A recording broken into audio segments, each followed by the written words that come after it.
Mualim, nyawang gantong nyawang mualim. Mualim, nyawang gantong nyawang mualim.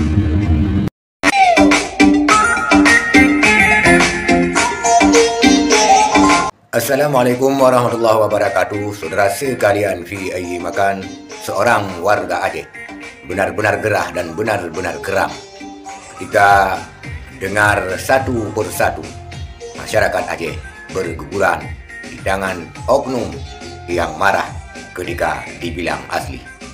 Benar-benar haram kadah, benar-benar kurang akar, dan meminta mualim untuk menuntut balas nyawa dengan nyawa.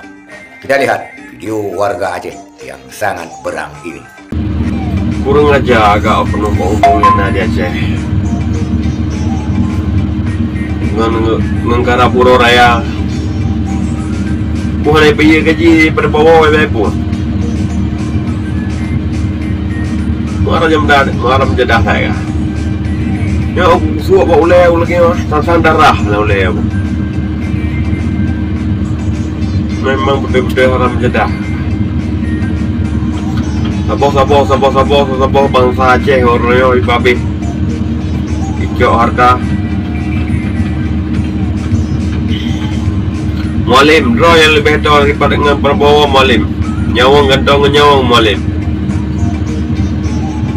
Yang ada kosongkan je tentang di Aceh. Beda yang pegel-pegel di hal di Aceh. Haram jadah betul-betul lah. Itulah seorang warga Aceh yang benar-benar geram terhadap ulah daripada oknum-oknum yang semakin hari semakin banyak oknum-oknum yang kurang akar dan haram kadah.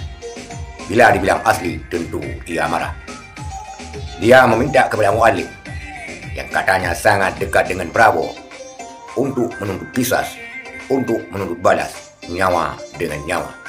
Kalau tidak, mualim menyerukan ataupun mualim mengatakan bahwa nyah daripada bumi Aceh, TNI yang ada, karena hanya menumbangkan satu persatu masyarakat Aceh.